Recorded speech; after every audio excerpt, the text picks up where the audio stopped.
Hey guys, welcome to the first ever Crabby Dice Talks Kickstarters or rants about Kickstarters or whatever. You guys can maybe help me with the name. So, what's the point of these videos? It's a 100% subjective take for me on the campaign.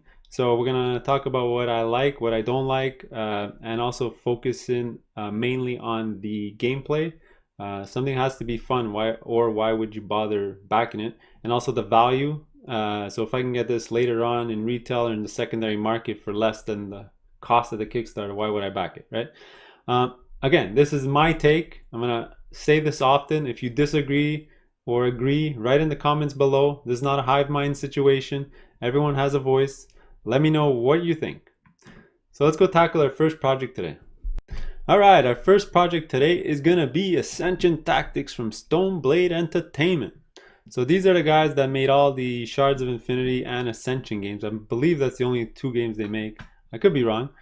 But if you don't know, I'm probably beating a dead horse and everyone should know already what Ascension is. It's Ascension, the base game, is just a deck builder with the line river system. So that means on your turn, you got 5 to 10 cards depending on the game you're playing, and you're going to just interact either buying cards to put in your discard or in your deck, or attacking a card in the row of cards to score points or resources and so on. So think Star Realms, DC Deck Builder, Clank, Shards of Infinity, Cthulhu Realms. There's like probably at this point hundreds of games that use this mechanic, but I think Ascension was the first one that created it, so props to them at least for that. So let's go through this campaign. I'll tell you what I like, what I don't like, some weird things going on. This one's actually kind of special. It's a very small paged campaign. There's almost no detail in there. I think they're trying to sell the game just on the name alone, and we'll see that as we go. So let's go through this, and we'll try to get there as fast as possible because I got a lot to say. So let's stop right off the top here. So there's some extra stuff here, just some blurbs about the game, but what I want to focus on here is many ways to play, which is one of the big selling points for me if you are interested in this game. PvP, solo, cooperative, and campaign mode. So you got a whole gamut of different play styles here for your group, depending on if you're more of a competitive group or a cooperative group. I am going to say though, cooperative and campaign modes are exactly the same. It's essentially one person is going to control the big bad and everyone else is going to try to take him down. And also you are going to notice that even though it's written here at the top of the page, it's not mentioned again throughout the campaign. So I'm just going to mention it here because there was an update about it, and in the rules they mentioned something about solo and cooperative, but there's not a lot of information on the page, and maybe they should have structured it a little better. All right, so let's go down. I think the first thing we're going to have to talk about, I guess, is the value, because they're going to slam the what's in the box right at the top of the page. So that's what we're going to talk about. So let me just mention the aesthetics as we go.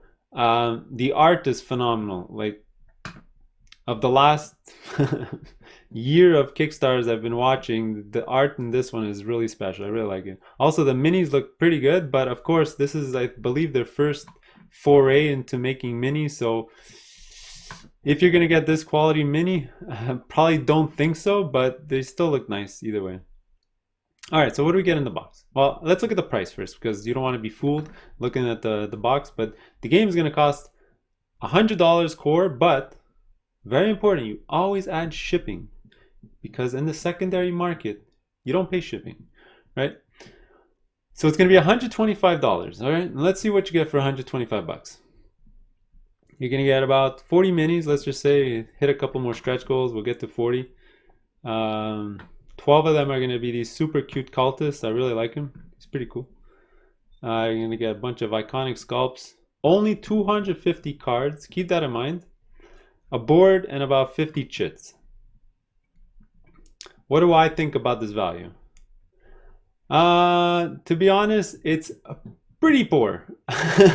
The thing is, when in Kickstarter land, when you hit $100, you better bring your A game and give us a lot of content. All right, 40 minis and 250 cards at its base is extremely poor. I mean, I can compare this to other Kickstarters Ankh, for example, was $100. Of course, you're not always gonna get the value of a CMON game, obviously, but I'm just gonna use that as an example. You got like over 50 minis and like 500 cards. But let's look at a smaller campaign here that I just pulled up, something that I backed recently, the Hunters here, which the core box was $105, which is $5 more, and you get about 15 to 20 more minis. You get 3 times the amount of cards, and you get 4 to 5 times more other elements. And this is like a 12-pound box, and it's about the same size box. I mean, if you're just looking at a face value, you can already see that you're not getting your money's worth in this. All right. Another way of looking at it, the analogy that I love to give is a base game of Ascension has around 200 to 250 cards in it, right? Every little expansion that you get. And that costs you $35 at retail. And that's retail. So that retail game in Kickstarter land would be what? $20 to $25? I mean, Stoneblade must sell that game to distributors at $20. Then distributors got to make some money on it. Game stores have to make money on it. And that's where you get to 35. So that $20, let's say that was Stoneblade's, this company's price for that game. You're paying $80 for about 40 minis. There's no campaign in the world where you're paying $2 a mini. The one caveat I have to all this is, before I'll take a break talking about value, is that nowhere in this page does it actually show you how big these minis are going to be. And it's really, really deceiving or unfortunate, right? Because if you told me there's 40 minis, but these 6 minis you see at the bottom here are gigantic, and this dragon's the size of a Joan of Arc dragon, then I'd be like, oh my god, of course you're getting your value. Just that dragon's worth $30 to $40. But there's no scale at all represented anywhere in this project.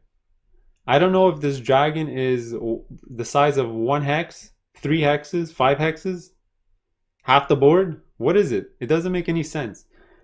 There's no scaling at all. I'm assuming every single character on this sheet is, or on this page, is 1 hex, except for maybe these dragons. Maybe they're 3 hexes, right? Maybe they're a bit bigger. And the reason I know that is because they want to fit all this content into this box, the same box that we saw for the Hunters. So, I mean, they can't make the dragons or anything that much bigger, because then it wouldn't fit in this box. All right. So that's what I got to say about value. Now, we continue with the value talk, is that this thing is coming to retail. I can almost guarantee it. All right.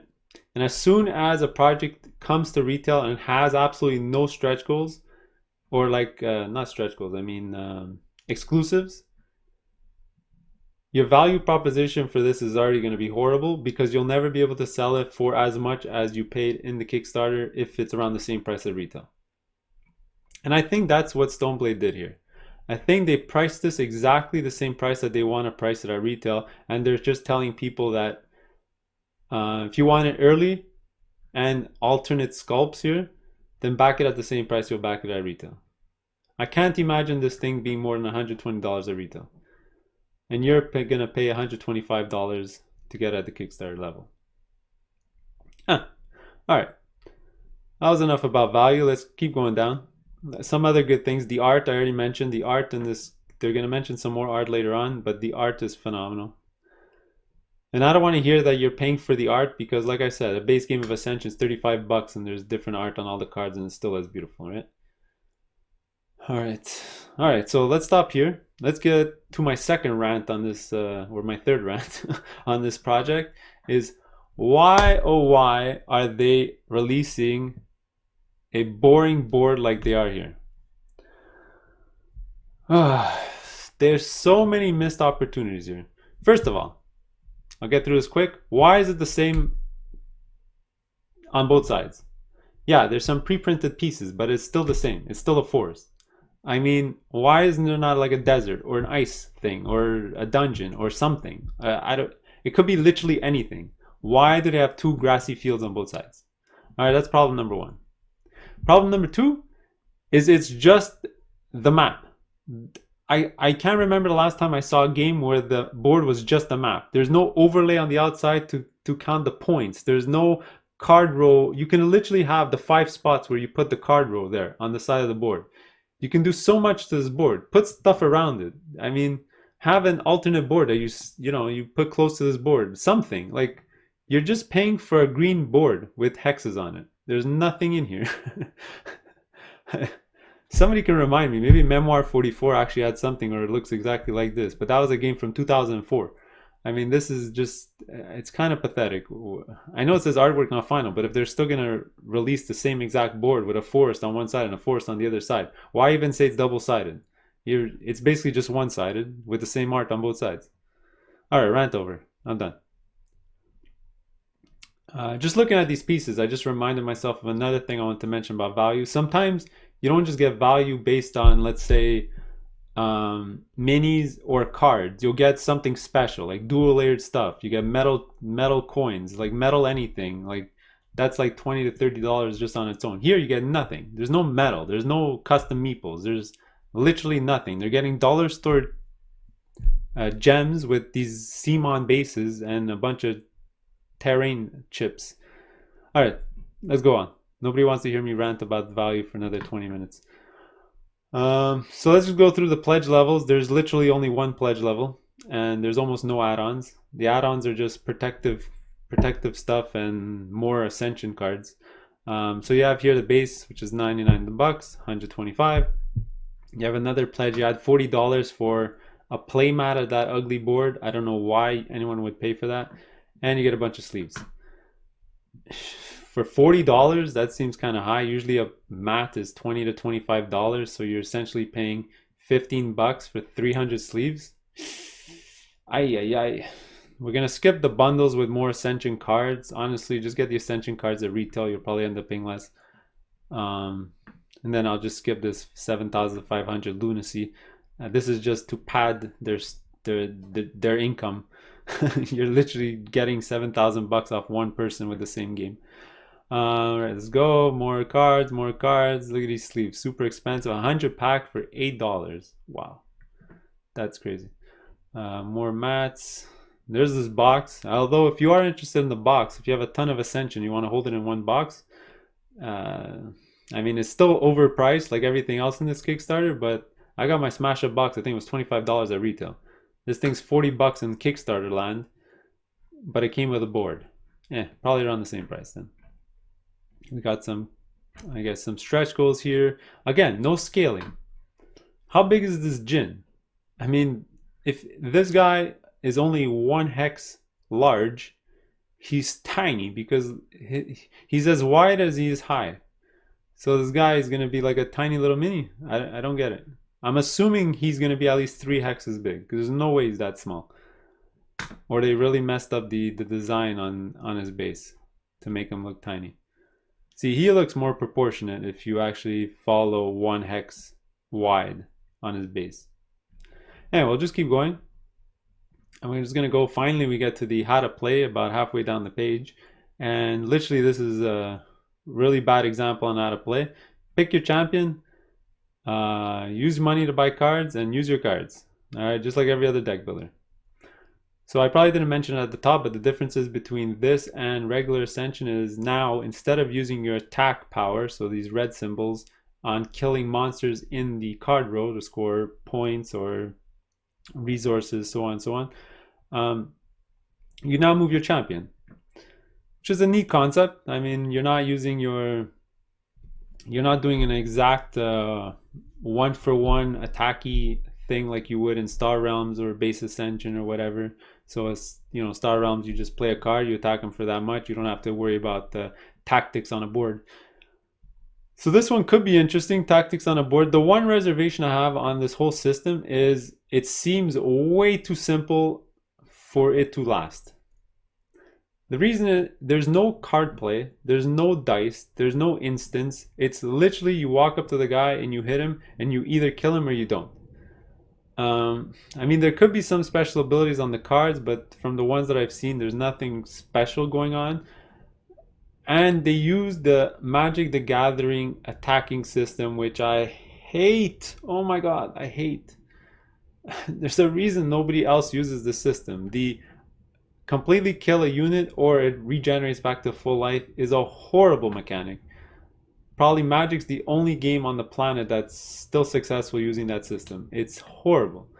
It causes a problem when you have like a 9 value defense guy and you put a 2x shield on him. He's 18 strength. Almost nothing in the game is going to be able to kill it. He's just going to walk around the board just slaughtering everything. So already I'm not that impressed about the gameplay. What might save it though is the co-op mode. That looks maybe interesting. So maybe if you and your partner can go in and attack him before he gets a turn, so he does take damage. I mean, if you're playing a one big bad and he's got like 20 strength, 20 defense, what hope? Even if you're playing against 4 other players, if their strength's 9 and less, you're not going to be able to kill him. Yeah, so gameplay. Oh, I did have to mention, sorry. They did release a bunch of scenarios that you can play, and that actually looks interesting. So instead of playing like a PvP, like you're trying to kill the other guy, it's more like a go to these regions to collect points. If you're in that region, you'll get more swords and resources and stuff. So at least there's scenarios, and it's not a straight up PvP problem, because that can be really boring really fast. So at least they mix it up there a little bit. So let's just move on. I've been already talking way too long about this project. But I had a lot to say. Here we see some previews, yada yada yada. We get to the Ascension, we get to some of the art. Look at this art, it's gorgeous. I gotta say, those minis, if they can get minis like that, it's pretty good. I like this blind samurai, it's pretty cool.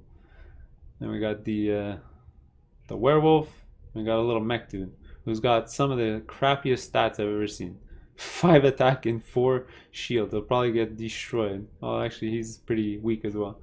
3 and 6.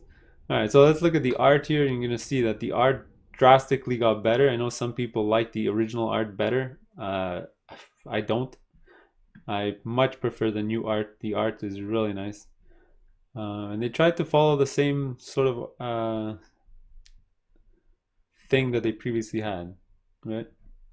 Alright, finally we get to the shipping. So shipping, I am in Canada if you didn't know. So I am looking at the Canadian shipping prices, and at 140, already off the bat, it was a no-go before even looking at the project. But I just gave you my reasons overall, how I feel about the project. All right, there you go. We got some testimonials here. Yeah, nothing special. And if you want, you can print out some avatars and put them on your name.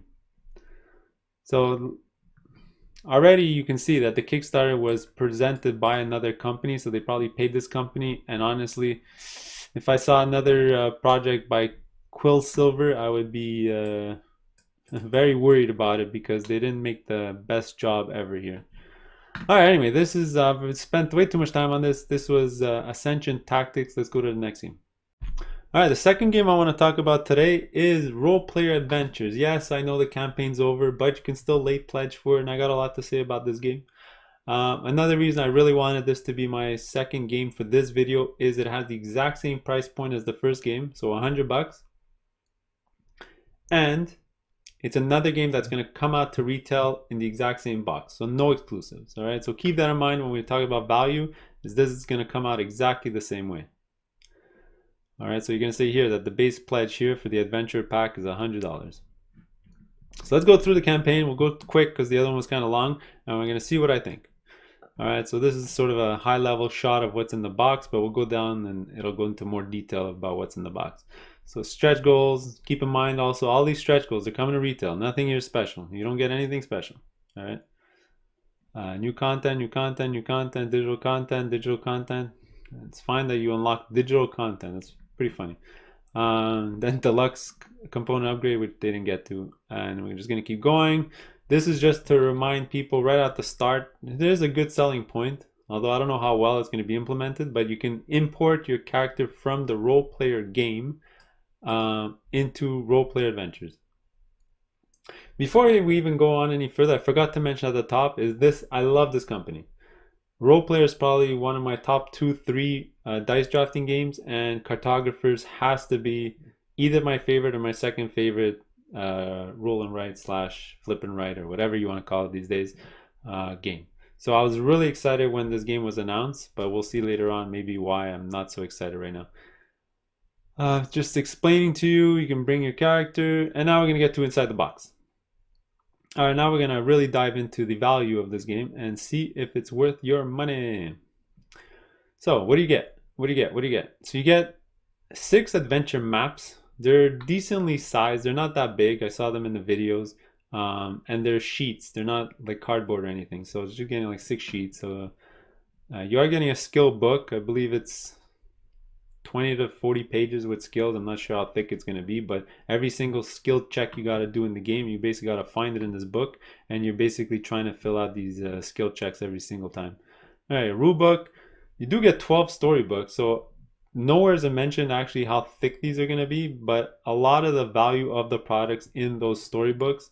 So even if you think that every storybook's $10 each or even $5 each, you're getting a lot of value just out of those storybooks, right? And they add a lot of replayability and well, not replayability because it's sort of a story, choose your own adventure, but a lot of playtime. All right, you get your Tome of Adventures, you get your party journal here, which is just keeping track of your party. You get 4 character sheets. Looks very similar to a role player. You just keep going. You get about 120 markers and so on and so on. 58 tokens. You get a ton of cards. You get, I think, over 400 cards. You get 150 here. You get another 100, so 250. Another 100 and something, so 350. So you get about 350 cards, but you get a ton of dice. So dice are expensive, sometimes more expensive than minis. So here you're getting 36 dice, which is quite a bit actually. And you get a nice velvet bag, or I guess it's a velvet bag. So the value is not horrible. I mean, it's not blowing my socks off. You're not getting an Ankh or Hunter's Value, Chronicles of Drunagor. You're not getting 2 boxes worth of stuff. Again, you're fitting everything in one box. And there's a diagram later, oh, it's right here, where it shows you everything that's going in the game. There's a ton of cards. You get all your player board. You got some tokens and so on and so on. I mean, it fits in one box. The value is in those books. If those are thick books and long campaigns, then you're getting your value, right? If they're really small and dinky, it is 12 different campaigns, so you got to think that they got to be decent size, right? So here we go. So what do we get as our pledge levels? You get the base pledge, $20 off MSRP. Okay, so there you go. So let's talk about this. Why I would not back this in the first place. This is the same game you'd be able to get at retail, and they're saying the retail price is going to be $120. We all know and we all expect when you buy it online or on Amazon or anywhere else, you're not going to spend $120 on the game. All right. If anything, you're going to get 10 to 20% off. You're going to spend $100 to $105 to get this game. So already, because there's no exclusives and you can get this thing at retail, I would not suggest to buy this game. Unless you really like this company like I do. I was about to pledge for it. Yeah, so the value is just not there. Also, it just tells you that in the aftermarket or secondary market, you won't be able to sell it after you're done for more than $90 because you can get a new for $100 or $105. Nobody in their right mind is going to pay for your secondhand copy $90, right? You're going to have to sell it for like 70. And if you're playing with shipping, like 100, I forgot to check the shipping cost, but if you're paying for shipping, you're going to lose a ton of value on this project. All right. What else did I want to say about the value? Another indication of the price of this game is I love it when you can actually look at a history of a company and their Kickstarter. So I went through, gotta go all the way to the top. I can't go through to see their other campaigns, but I went to see all their other campaigns. So role player, cartographers, all the role player expansions and everything. And every single time the price of the game is either the same price or was more expensive than what you would have to pay at retail. So what does that tell you? Why would you buy it on Kickstarter besides getting it early? And yes, you can write down in the comments below, I want it early, I'm really excited about this game. That's fine. But for me, for somebody who doesn't care about getting something 6 or a year later, because there's so many backlogs of games that I gotta play, it doesn't really matter. For me, this is just not worth it, right? If I can get the same game at $100, why do I need to pay before reviews come out that I don't even know if it's a good game, right? That's one way that I always look at it. All right, so let's just keep going.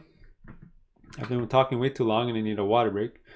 So you do have a $35 expansion that you can get here called the Immortal Knight. It comes with Nefrita's Judgment.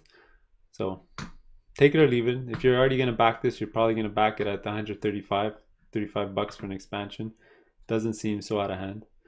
Then you got the Crazy All-In. I think I did the math and I checked the total value of this, and I think you get the same exact thing at retail. So this is just a way of saying get it all once instead of trying to pick and choose certain things and trying to go to different stores to try to get the thing, because some stores just won't have certain products, right? Especially the metal coins or the promo items, right?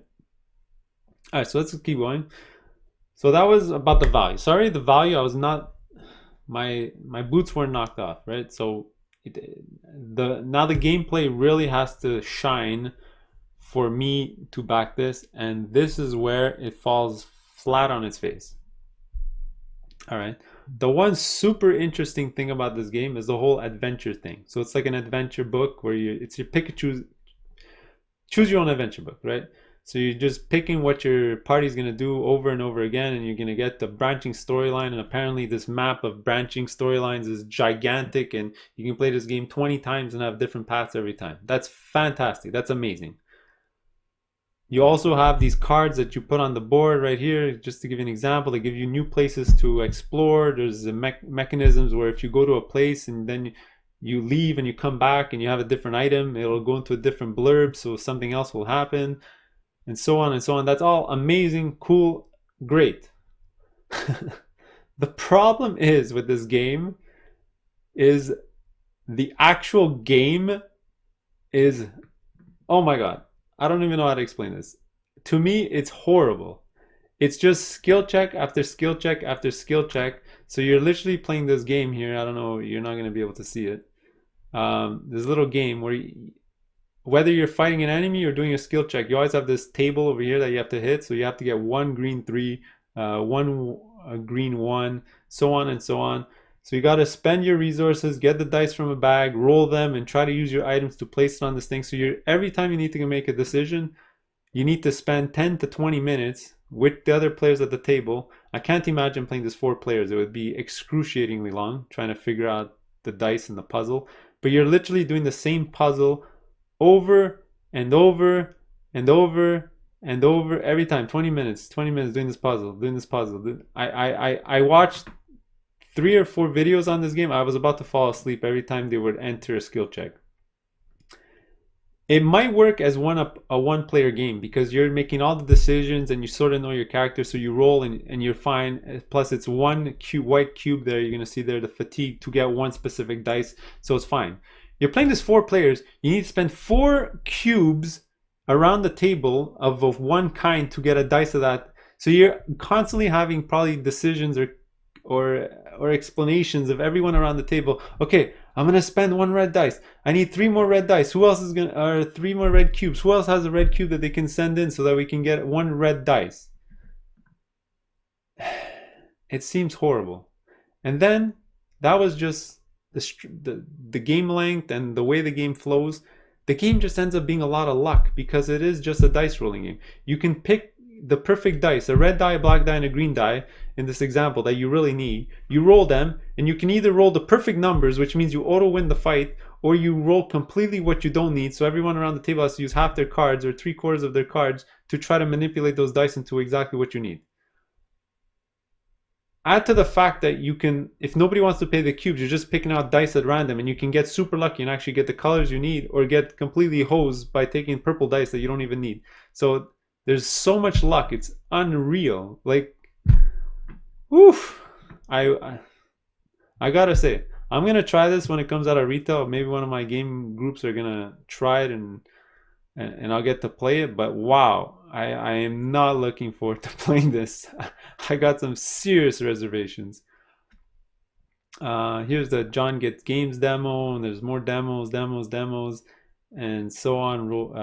MVM, so on and so on. Lots of demos from different guys, and they're all showing you the same thing, but they're all playing as a one-player game, which might make it tolerable, because like I said, you're using only your stuff. I think this would shine almost entirely as a one-player game. I can't even, or max 2. 3 and 4, I think this game is going to fall flat on its face. Anyway, that's what I think. You can be excited. You can love the whole mechanisms and stuff. I'm nowhere near there. Oh yeah, let's look at this. 35 bucks. What do you get for 35 bucks? You get probably a hefty book here, backstory codex. You get some cards, 65 cards. You get whatever.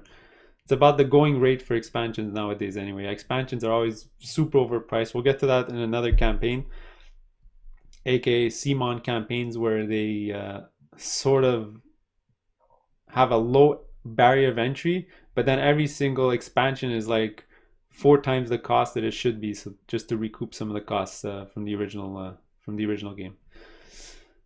All right, then we get to shipping. So the shipping is actually really reasonable. Yeah, Canada was only $25 compared to the horrible $40 from Ascension Tactics, and the US is only 17 bucks. So you know what, overall, the shipping is not going to bite you that much. It's actually really low. So more how to play, and that's what I got to say about the game. I'm not going to waste more of your time. I just had to get my thoughts out that the value might be worth it, but probably not, because this game's going to come out at retail with no exclusives whatsoever, not even metal coins or anything. And also the gameplay for me is just not there.